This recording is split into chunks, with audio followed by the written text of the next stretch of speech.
Yo, welcome to Garage Tanks today, man. This is me, your host, Chiefheimer. I got two awesome people to be pleasure to have in my garage today, man. We got Overtime and Roger in the Garage. Roger in the Garage. Roger in the Garage. What's up, guys? Heck yeah, this is it, man. This is episode, it's going to be episode 24 today. I had 24 episodes, so an even number. That's King Griffey Jr.'s number. That's awesome. That's a good number. Heck yeah, it is. How you guys feeling today? Really good, man. Really good. We got a concert here in Janesville tonight. It's going to be a good time. Heck yeah. They're playing at the back bar, if you guys didn't know. How much are tickets going on sale right now for? I have no idea. I'm going to No stay idea. out of all that. $25. That's not bad for a ticket. Not bad at all. And you get to see some sick artists. Yeah, man. It's going to be good. It's Yeah. going to be good. And you know what? I forgot to turn my fan off. One sec. That's all right. That's going to be really bad. That's all right. We can redo the whole thing. I understand showbiz.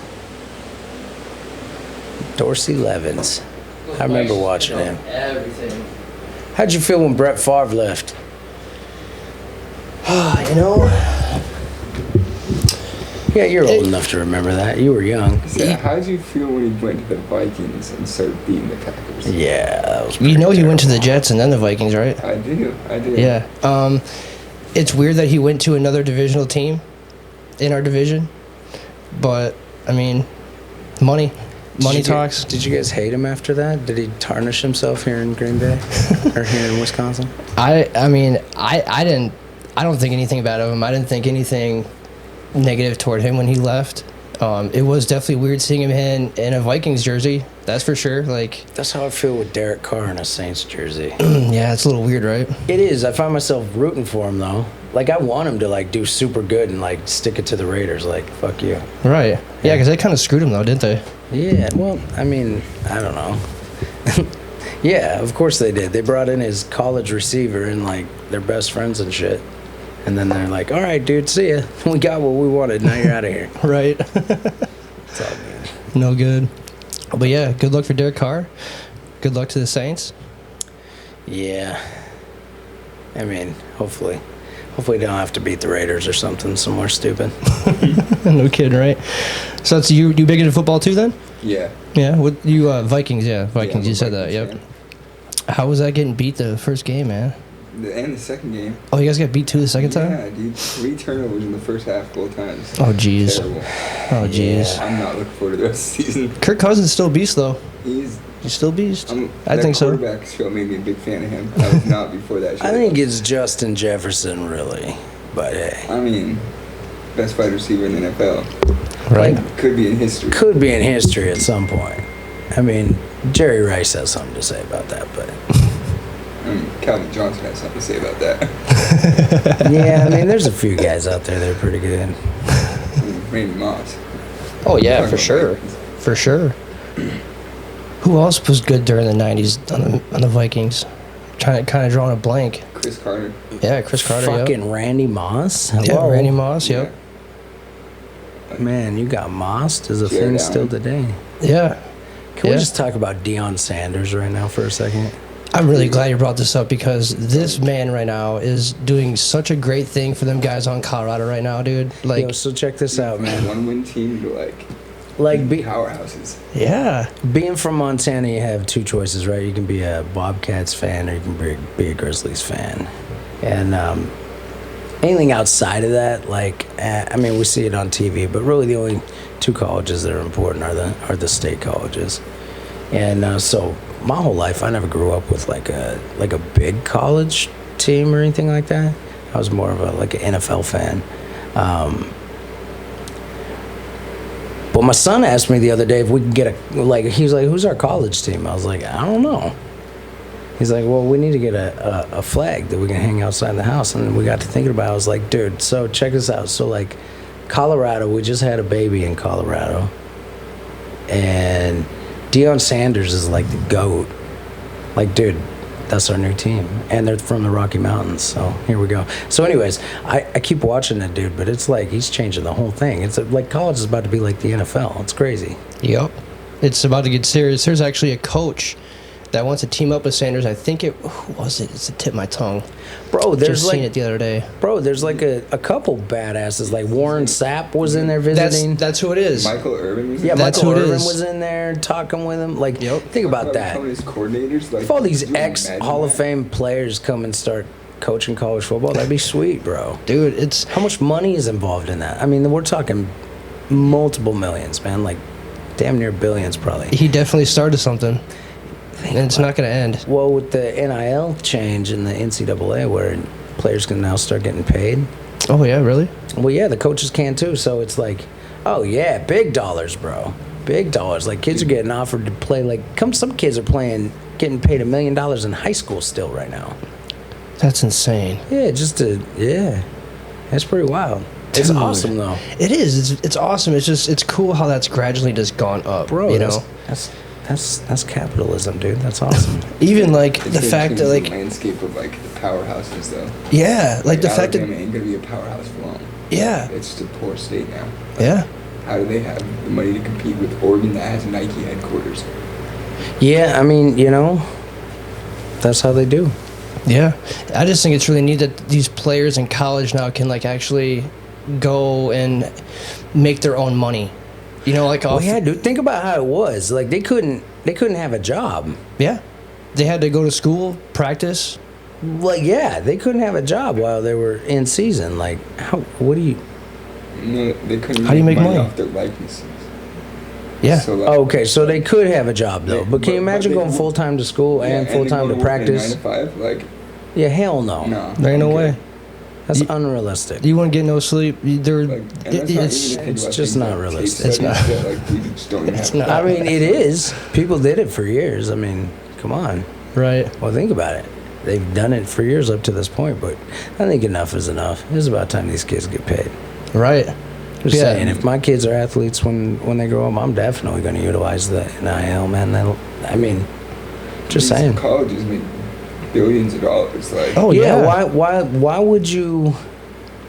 That's like me in the music industry. Like I'm not with a record label because I have no interest in having a bunch of hands in the pot. Well, that's like being with a label and just letting the label make all the money, and you're just like, well, but I'm living okay, so it's all right. but No, hopefully- it's not all right. But hopefully, I'm gonna make it to the NFL one day and be able to actually make money on this. Yeah, I mean, I don't know. That's the way the world's going. It's like, yeah, check this out. Like back in the day, it was like religious folks. They were like the people that were like looked up to and whatnot. And then today, it's like whatever pop culture's going on right now. It's like that's what we worship. But there's so much. I don't know. Where does it end? Now they're starting to do that AI stuff where like, check this out. Here's where TV's gonna go. You ready? I'm gonna sit down on the couch and I'm gonna talk into my controller, my little remote for the TV, and I'm gonna say, show me a movie about baseball, but make Mel Gibson the lead character and Tom Cruise his support actor, and it's going to AI create me a movie exactly like that. And it's all going to be based on NIL, the right to likeness and all that, right? So guys like Matthew McConaughey, they can license their likeness, right? And they're like, they put them in the little AI system, and there you go. Bing, bang, show me a movie with Matthew McConaughey, but make it be about pirates that play basketball. Wild, right? Serious. When you sit down, that's how you're going to watch TV in the future. Give it like 10 years. But that's why they all went on strike in Hollywood, because, they're like, yeah, we need to be properly compensated, because once like this takes over, we're out of jobs, like completely. Yeah, pretty much. Like completely out of jobs. Same with music artists too, man. They can just go and create an AI generated version of a new song that just came out on YouTube. That's a new song, and it has bro. nothing to do with you. Like nothing. So check this out. It's weird. That's why I'm out here touring. Because check this out, when they take away the music and all that, that's fine. But show me a fucking robot that can rock a stage like I can. Hell yeah. Show me a fucking robot that can do that. And I'll step back and say, okay, congratulations, but it ain't happening. No. You can't duplicate that. No. I mean, they can do the holographic stuff that they do, but You know, that's cool for nostalgia. Like if it's like a passed away artist or something. Of course. Like if the dude's still alive and you got a hologram going on this stage right now, like, bro, how whack is that? Like, dude's at home watching Yellowstone on his TV, but he's fucking doing a concert in Akron, Ohio. Yeah, that just blows my mind. It blows my mind. But that's where it's going. That's where everything's going. And unfortunately. Bro, I mean, I watched Terminator, bro. Did you grow up watching that? Oh, yeah. Dude, we're fucked. That's where it's going. There's so much shit that I have that it's so realistic to believe in, though, but it's still considered a conspiracy theory, you know? The stuff that's happening more and more nowadays. Dude, there's no such thing as conspiracy theories anymore. There ain't. Thank you. There is no such thing. They fucking said aliens exist. Period. When they said that, they're like, all right, fuck it. Fuck it. Just, yes, you're right. Everything you've said is correct. Sorry. Fact checkers, fuck off. I wouldn't be surprised if they've been walking around this earth for 60, 70, 80 years, 200 years. Bro, I wouldn't be surprised. The other day they put those AI robots in the NFL stadiums. Yeah. They say it's for a movie. Of course they are. And called The Creator. And it is for a movie. But for the NFL to authorize that shit, then that means there's a higher power going on saying, okay, yes, let's promote this fucking movie, but let's also see what the fuck happens and see how people react. That's exactly what that was about. You don't think they fucking have that shit in an NFL stadium without some really higher power being like, come on, you're not coming to me and saying, yo, we're gonna put fake robots in the stands with your people. Okay, as a business owner, if I own that team, I'm like, oh hell no. And the reason why I'm saying oh hell no is because I'm trying to play a football fucking game. I ain't trying to have a riot start, because there's enough people in this world that weirds them out, that shit's gonna go down. Yeah. So for you to authorize that, then that means somebody else came in and said, oh, and also, so we're gonna pay you to let these people be in here, but also we need you to do it because we need to fucking find out how people are gonna react. And then all them tickets that didn't get, like, people that missed out on going to a game because the robots are there. You know, those robots. It's like, dude, it's just weird. I don't know. I don't know what to expect. Like, what do you expect? At this point, who isn't a robot anymore? We are all a bunch of echo chambers of what we fucking tune into. Mm-hmm. Right?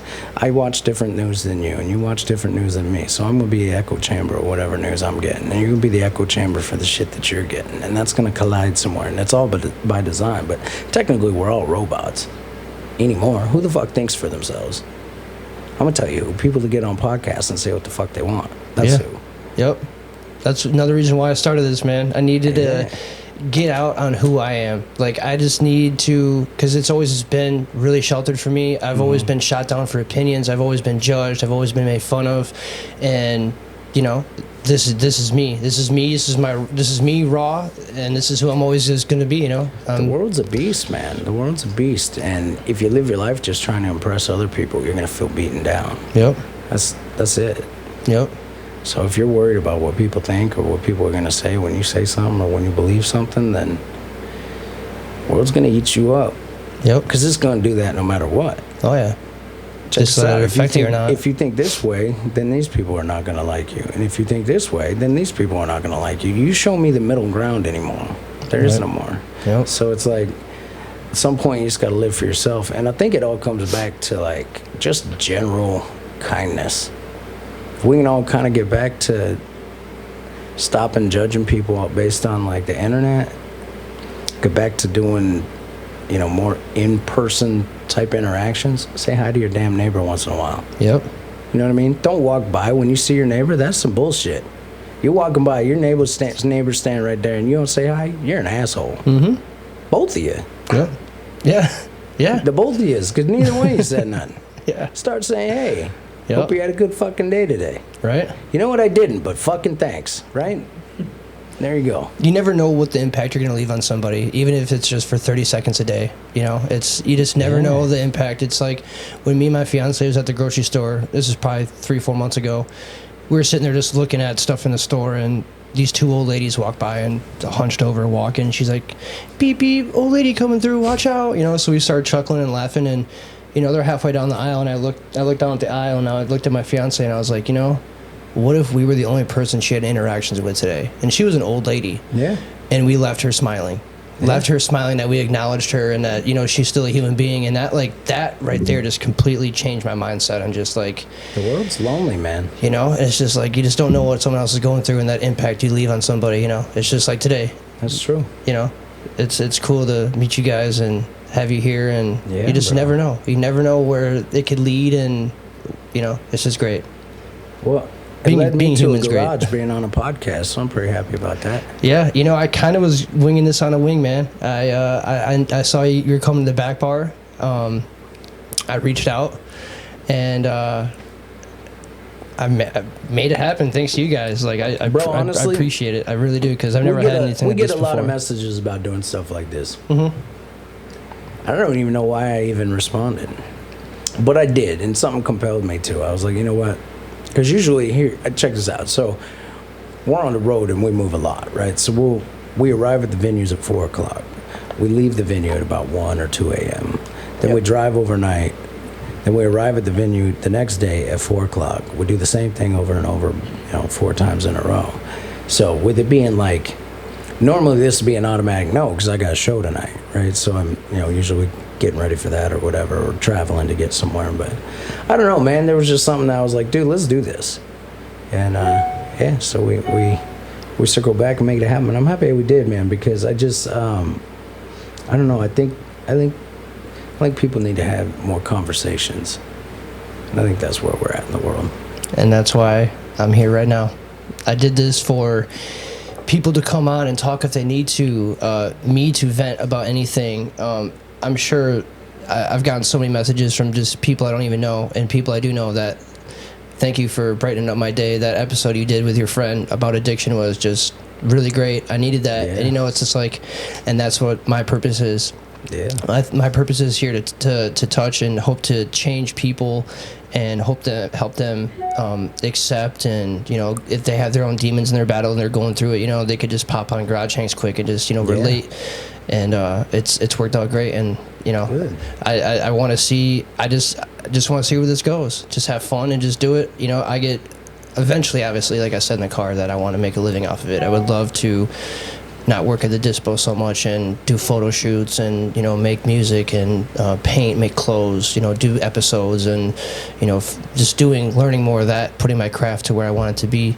But that's all in time, and that time is shortly coming. I feel something, and you guys are similar to you, right? Yeah. I've been doing this for 10 years. I've been doing photography for 15 years, almost 20 years, and it's just something I'm always just gonna have close because it's something fun, Dude, when I first started making music, man, I sucked. I was really, really bad. I had no idea what I was doing. When I look back to where I began and to where I'm at now, like Roger and I will handle some form of business in an afternoon that like I wouldn't even imagine that would even been a conversation I was having. And then I don't know, it's like if you just stay consistent with something long enough, then eventually the fruits will come. And it's going to be a hard road, but you got to be stubborn. You got to be really damn stubborn, because I don't know, there for some reason once it hits, and then it's like the faucet turns on, and all these opportunities start coming, and money comes in, and you can now afford to do this and do that, and expand and grow here and advertise more and do all this stuff. And it's like before you know it, you're running a whole company where when you first started it, you didn't have a damn clue how to do it. I didn't even know how to file taxes when I started. Because, by the way, they should be teaching us that shit in school, but they didn't. They should, yeah. Taught me a whole bunch of shit I do not use today. Yep. It's all the basic shit. How to fill out a job application. Bro, I think... And that's not even common no more. You got to do it on the internet.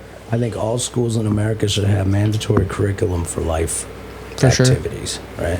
For life skills. That was like the last thing, Job Corps. They have it. It's like an elective. Right. Dude, it should be required like history. Yeah.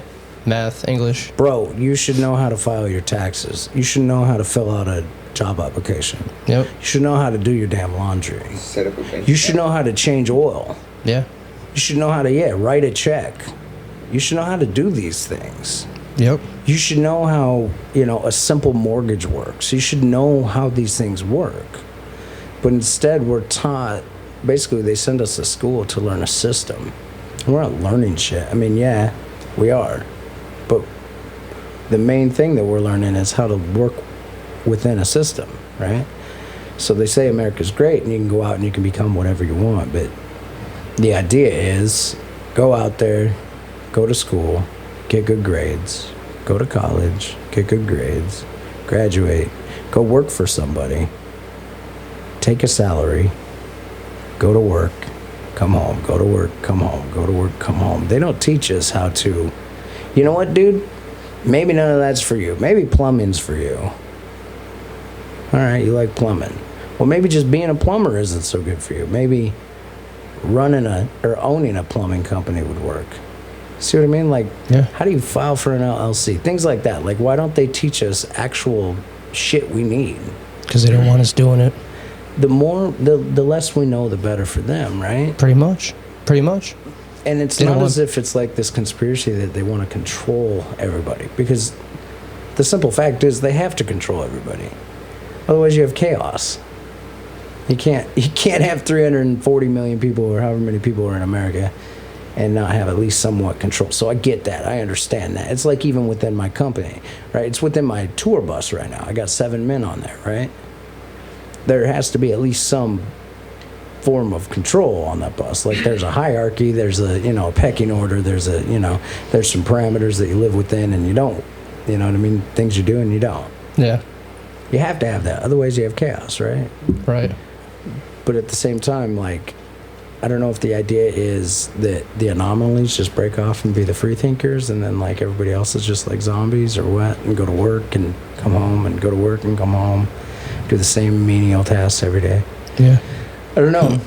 But then there's the other side of it too, that the world needs leaders and the world needs followers, because check this out, like you can't have any company in the world if you don't have people that are willing to work, right? Yep. If everybody just wants to have their own thing, like how's that work?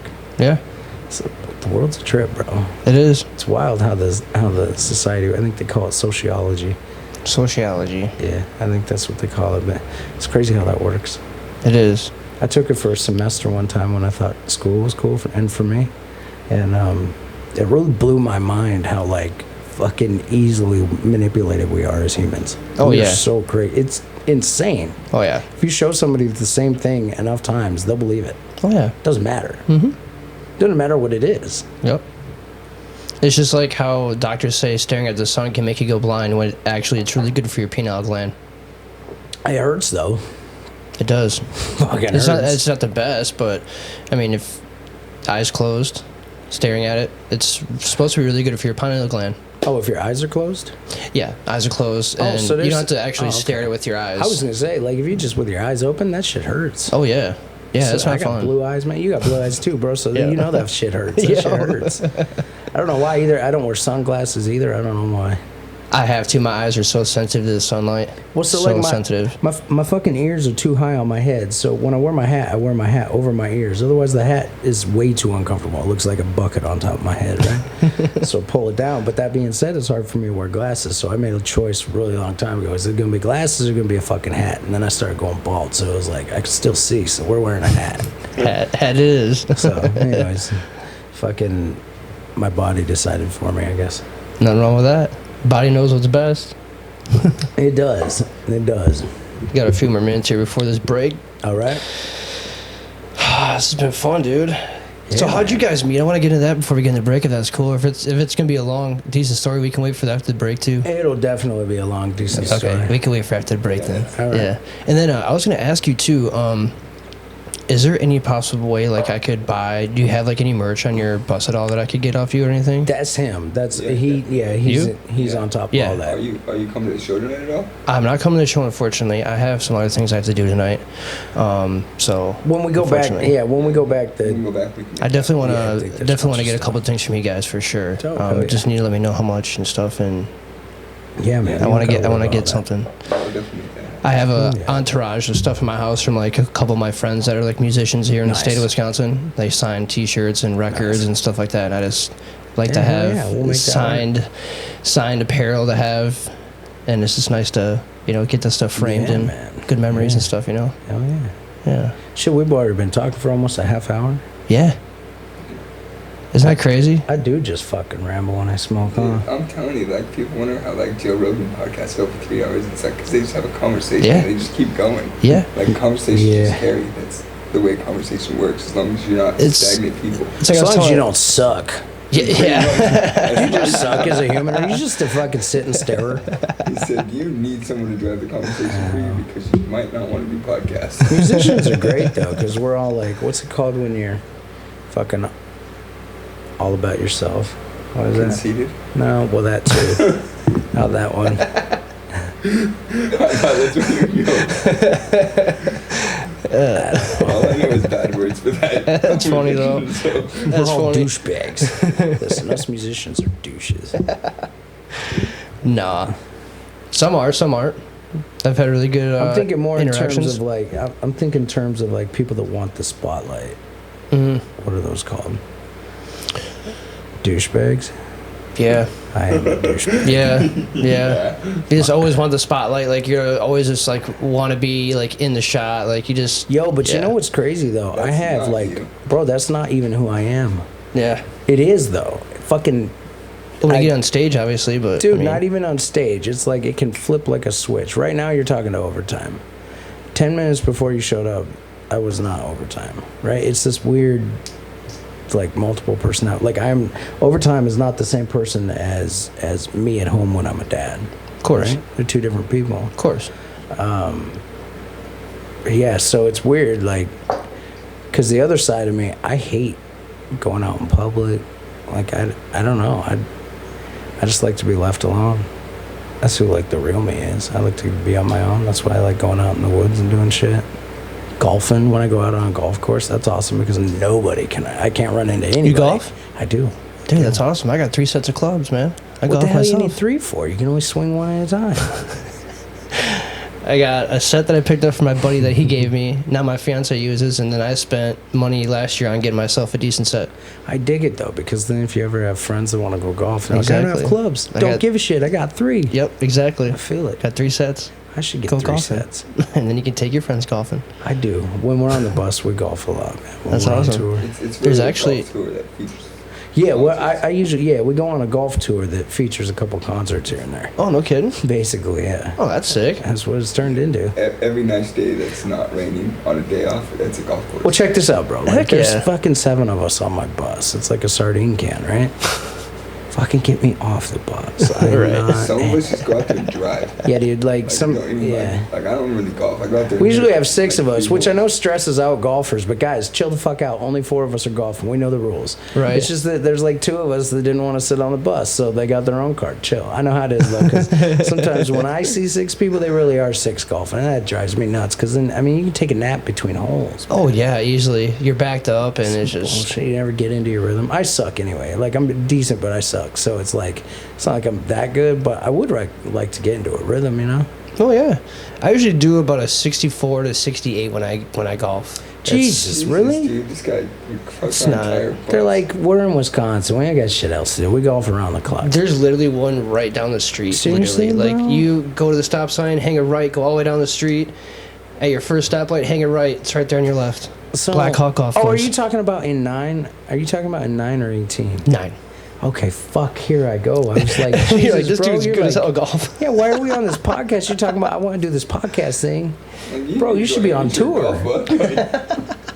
Holy shit. Okay, so you're, all right.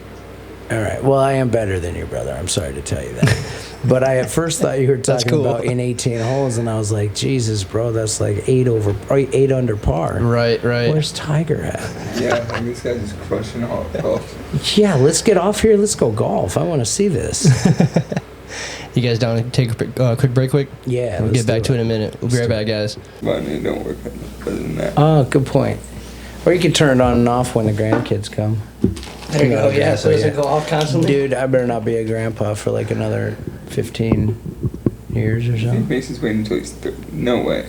I do. You know why I think so? My son will wait because he deals with his 3-year-old sister right now, Yeah, maybe. and he's like, "Fuck this." I also find C. Mason is like one of those kids that find like the girl he loves and marries her young and starts a family kind of young type situation. He's a tough read, bro. How old's your son? He's 15. He just went Young to man. Young man. yeah, he just started high school, so he kissed a girl for the first time this summer. So I'm not sure how I. See, that's what I'm saying. He's 15 and he just kissed his first girl. Like, Yeah, he's definitely gonna be one of those more wholesome boys. he's a pretty respectful kid. He's a pretty good kid. That's good. Yeah, so that's a plus. Heck yeah. Back from the break, guys. So I'm just gonna let that whole. You want me to let leave it that, or roll. want me to cut it? Nah, man. Cool. That's what podcasts are about, to capture it all. Exactly. Back from the break, I wanted to ask, how did you guys meet? As you guys complete friends? Like, obviously, you're friends. I Obviously. don't know. I was trying to Silly think question. of some funny story, and I just can't even make one up on the spot. He says, I don't. I have no idea. How did we meet? Through alumni. Okay. And I was managing shows just in Missoula. Yeah, so check this out. So we used to have this. Is that Montana? Yeah, out in Montana. We Okay. had this kind of this crew. We called it alumni, and I lived with one of the rappers. yeah. So it was like a group of like artists that like we got together and like co-promoted a bunch of stuff, and Yeah. anyways, it was cool. And but it wasn't just for rappers. Like anybody that wanted to be a part of the scene could like be a part of it. And so Roger was one of them. But we used to throw concerts and stuff. And I don't know. I guess I just I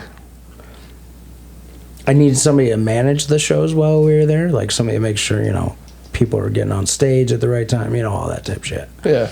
And he just kind of stepped up and rolled with it. So I was like, all right. So I saw the value in it, and I don't know. We've just kind of been rolling ever since. How many years have that been? About 7, 6, 8? I've been 5? I've been on the road with you for 7, so. Yeah. So he's toured with me for 7 years. So that'd be what, 12 tours or something? 13? Yeah. That's great. Yeah. That's awesome. So yeah, he's just been kind of rolling. Now he works in my office with me, and From merch guy to. now he started as a merch guy on the road, and then now he's the tour manager. And Merch guy for $100 a show. yeah. And if I feel like golfing someday, he manages my brand too. So it's all good. Heck yeah. It's good stuff. Yeah. I'd love to be, it's one goal of mine too is I'd love to be on like a full length tour with an artist, just to capture those moments of like downtime, moments of hugging, just everything. I want to be a part of that so bad, and like I had an opportunity, and it's crazy. I'm gonna give 2 shout outs quick to Sam Lee, and shout out to Yellow Wolf as well, because my friend Sam Lee is really close with Wolf, and got me a press pass for that night, just out of nowhere. Went up to Milwaukee, shot the show, and I was offered to go to Michigan on the next stop with him. Nice. But you didn't go? I didn't go. Why? The reason why I didn't go was because I was scared to take a leap, and Look at that. I had because a you've been job. programmed Yep. to get a job and go to work. Yep. There we are, right back at it. Like, And that you really was- did that, and then they Yep. invite you on the And that You was were roboting, dog. Yep. And that was 9 years ago when he came here, and ever since that moment, I've never held back and wanted to have that feeling again, because I'm all about taking risk. If you cannot take a risk for something for you, like, what's the point of even doing it? Dude, why are And, we like, live? It's evolving What are you every doing? day. We live for right now, and what we learn today, we make better tomorrow, and that's why we're here to evolve. And after that, I was so mad at myself for turning that down, because it would have been one of the greatest things that I've ever it could change your witnessed and life, did. bro. And just that night alone changed my life. I shot Bubba Sparks, I shot Jelly Roll, Struggle, Wolf. Like, it was just so cool hanging out with them guys, and just just like it is right now. I'm talking to an artist now that I follow. Yeah. It's really, really neat to have those experiences. So Man, one day, hopefully, for me. when something tells you something, you gotta listen. And that's the whole being on that spiritual path of manifestation and law of attraction that I've been understanding is just We can't live scared, man. Nope. That's what it is I think we live scared because we get so, again, part of the program. Yep. So when you veer away from that program, we're taught to be afraid to be away from that program. Yep. So, best thing I could say any man could do for himself is get his ass up, go out, find something you like to do, and turn that into a business. Yep. But it takes hard work, and you have to do it for a long time without making a bunch of money. Yep. But if you're gonna live any kind of life, then you gotta live a life for yourself. Yep. You gotta be able to think for yourself. You know, you can't take what you're told in the news and the media and what's on social media and whatnot for real. Yep. And you damn sure I don't know, I guess we are in a world right now where it's just nothing but entrepreneurs to it, which is great, but what I see is a lot of people copying other people and doing what they're doing and not really even finding a unique twist on anything. It's just like, oh, that's work, let's do it, let's do that, let's do that. You see, the same reels over and over and over. People are just copying each other. Yep. It's interesting, though, because I think that leads to, all these people have, think about our attention spans. Like, it's nuts, dude. We can't even watch a video for longer than 15 seconds now. Yep. You get bored. How That's long? not interesting. You get bored. That video has to catch you in the first 1 second, first 2 seconds. Yep. Otherwise, you're flicking up. Yep. Dude, how nuts is that? You're like not even acknowledging the whole rest of what is provided. Musicians are keeping songs under 2 minutes now. Bro, I came from an era where we did 3 16-bar verses. Of course. 3 16s. Yep. That's what I learned a song was 3 16s. And obviously a chorus too, or is it just straight? Yeah, chorus straight as well, 16, but chorus. 8-bar hooks. Yep. But in that 4-bar bridge, if you wanted to throw one in, we're talking a 3.5, 4-minute song. Fuck, I got songs in my catalog that are 5.5. I'll be damned if those aren't the lowest listened to songs, though. And it doesn't even go by when you think of 5 minutes, you think of like 5 minutes. Mm-hmm. But when you're listening to a song and you don't fucking eternity. Yeah, you don't look at the end destination of how long the song is. You just listen to it. When you're driving, like I don't look at the meter when it's ticking down and when it's going to get done with the song.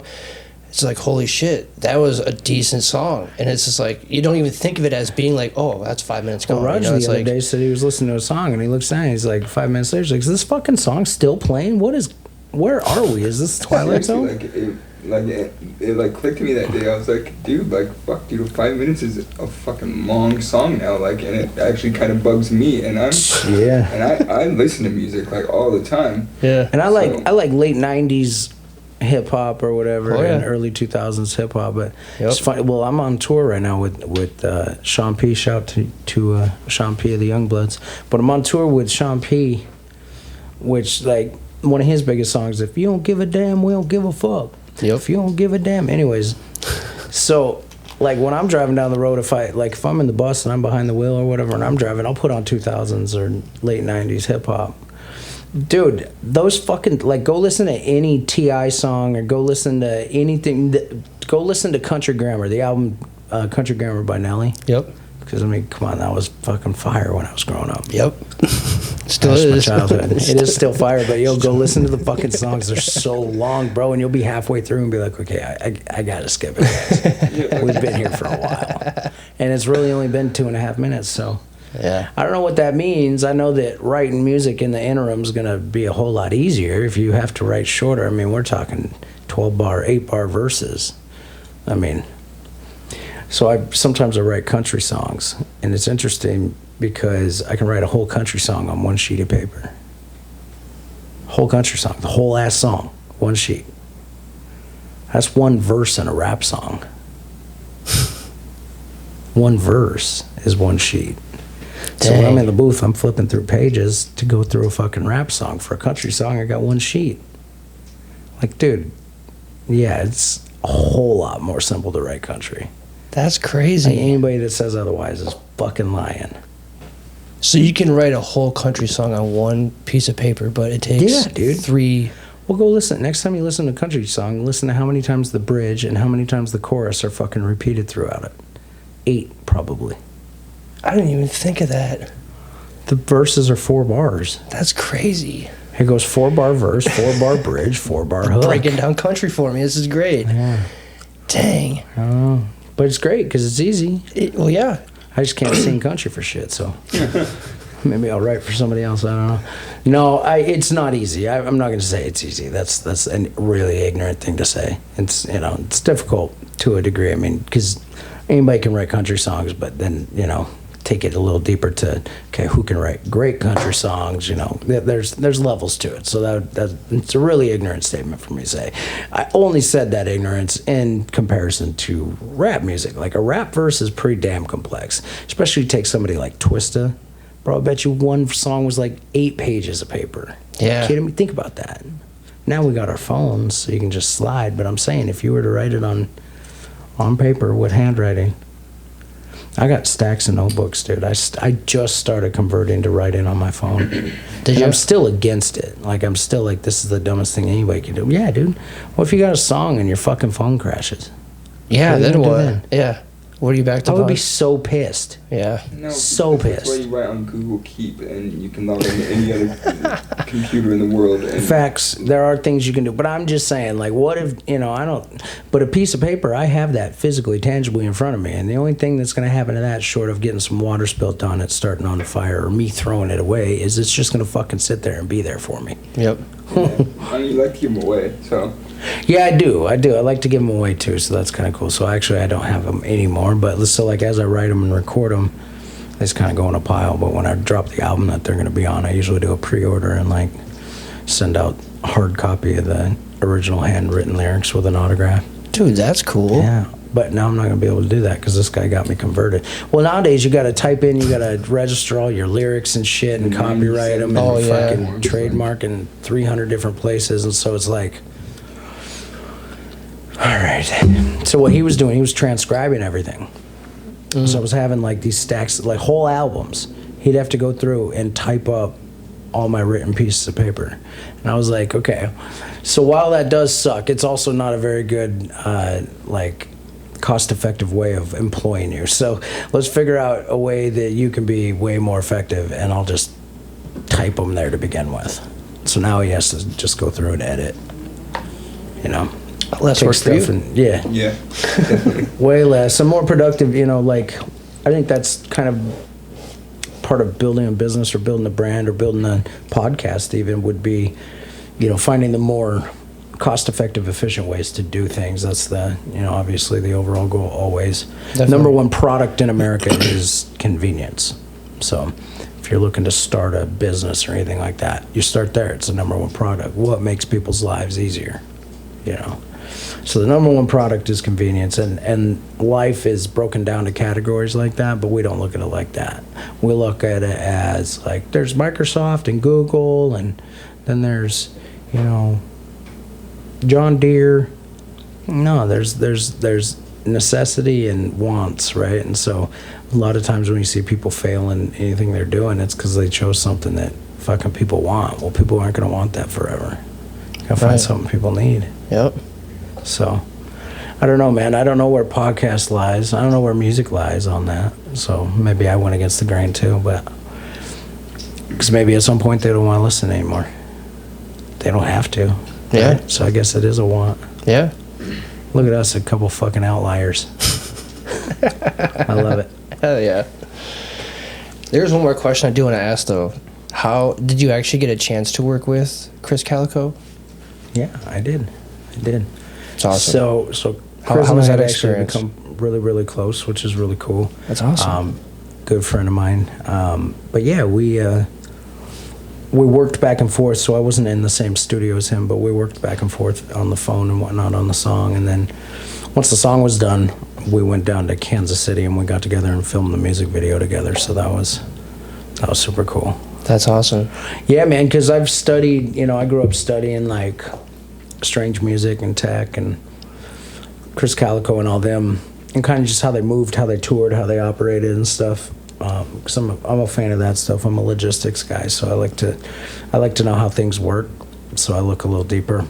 For sure. And so studying them all these years, and then after all these years, getting to link up and work with them, and yeah, actually become one of his confidants, man. Like sometimes he'll call me and bounce stuff off me, and it's kind of a really cool thing to have my career kind of come full circle and and be, called upon for some things. And, there's a way to that that I tour that's really, really unique. I don't really tour like anybody else, so I won't give away my entire what I do, but essentially, traditionally in the music industry, an artist kind of gets a name, they link up with like a booking agent or somebody like that. And that booking agent then reaches out to their contacts at the the different venues across the country and pitches the act to them, because each venue has what's called a talent buyer. So if it's a venue, their idea, the idea behind it is to stay full. So they need a guy in charge of booking acts, and typically the venue's going to pay for an act to come in. They put it on sale, they promote it, then they sell tickets, and hoping to break even. If they don't, then they got the bar and all that kind of gives them a profit, and that's how they stay in business. Well, the way that I changed it was, rather than getting with a booking agent, I started booking the events myself. So if there's an overtime concert, I booked the venue myself, meaning like I called the venue and said, how much is it to rent your place? I rent the place, I sell the tickets myself, I market the tour or the concert myself, and then at the end, I'm not cutting anybody in. But that's unheard of, because most musicians, they want to guarantee when they come in. They want to know that, well, if I get off this bus, I'm going to make $3,000 or $5,000 or $10,000. I have no idea how much I'm going to make. I might make $100. But what I do know is if I bet on myself, I'm going to do better off, right? So I won't tell how my whole process and that, but anyways, I do it a little bit different. So one thing I've been trying to work with Chris about is kind of doing, similar type stuff. Other artists as well. So Crucifix, he's out here on tour with me, and Sean P. of the Youngbloods. But the whole idea is to show them this different way of marketing. Mm-hmm. So think about this. It's just a simple math equation. Let's say you want $5,000 to show up to a show. Okay, great. You get that $5,000.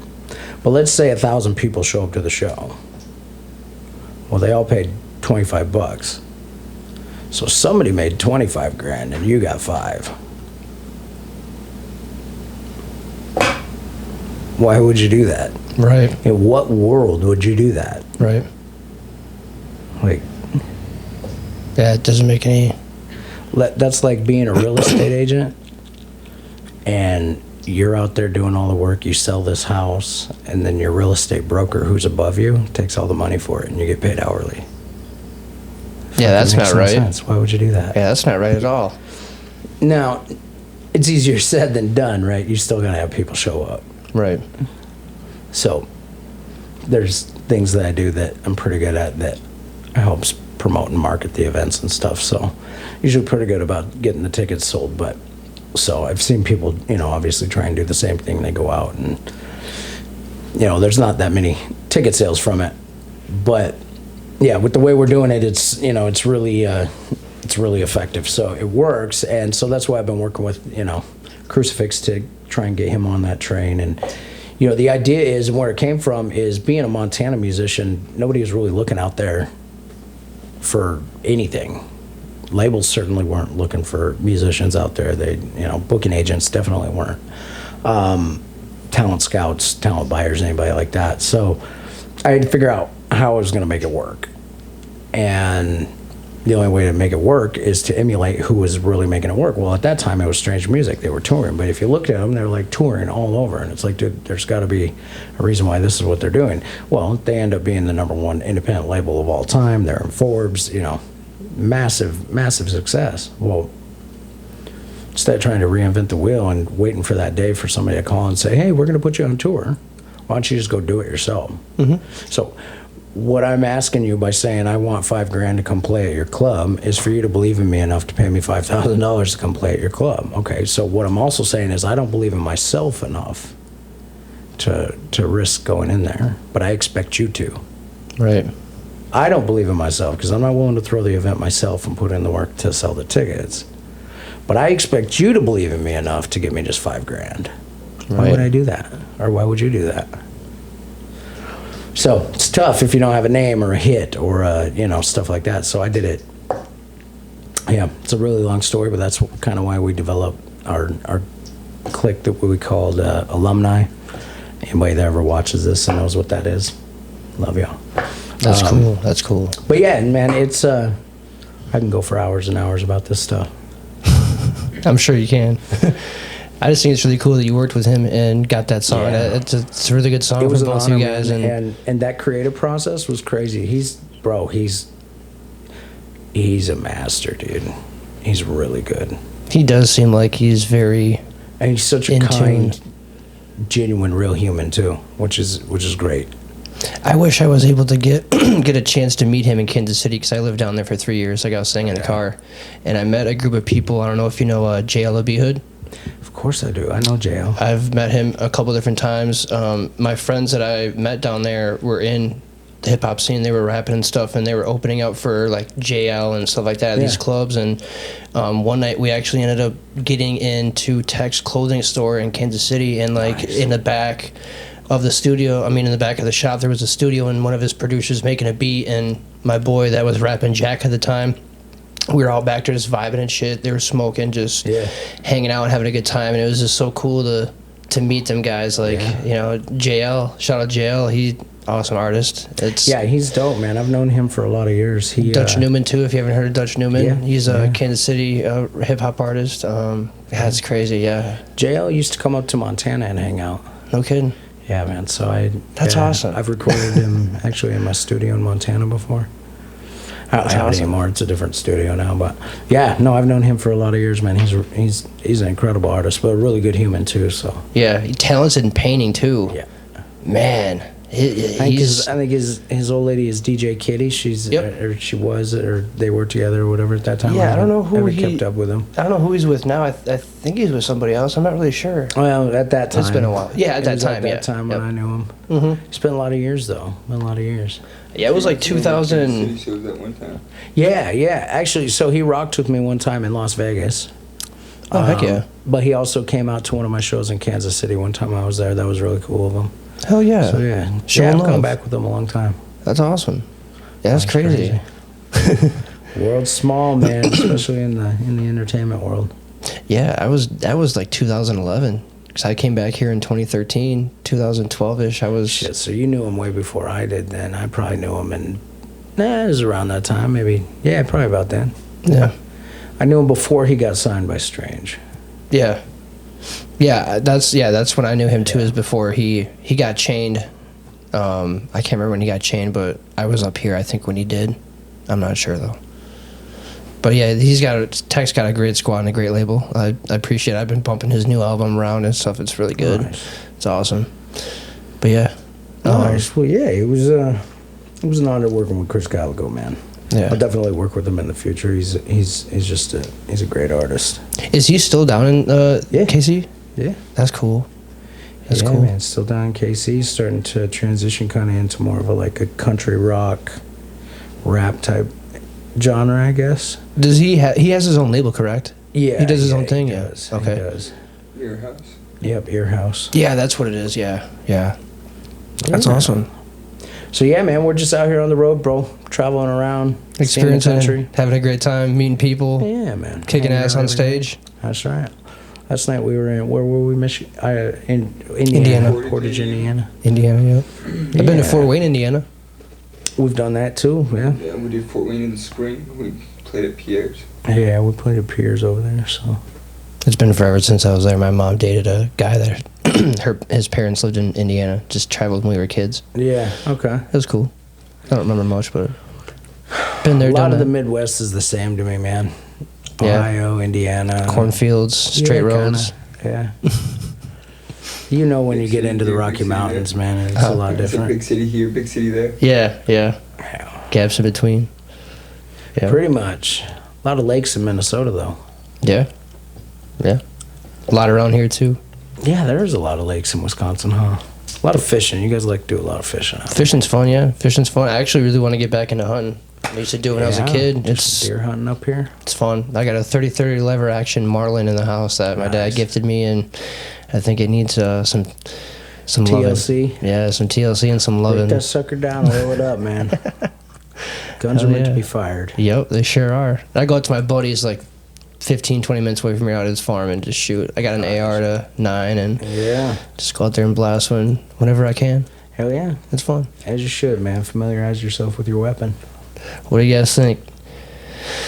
You guys ready to wrap this man. up? I appreciate you having us on and being able to chat with you, man. Yeah, this we is love fun. Wisconsin, man. We love coming out here. We always have a lot of fun with our people out here.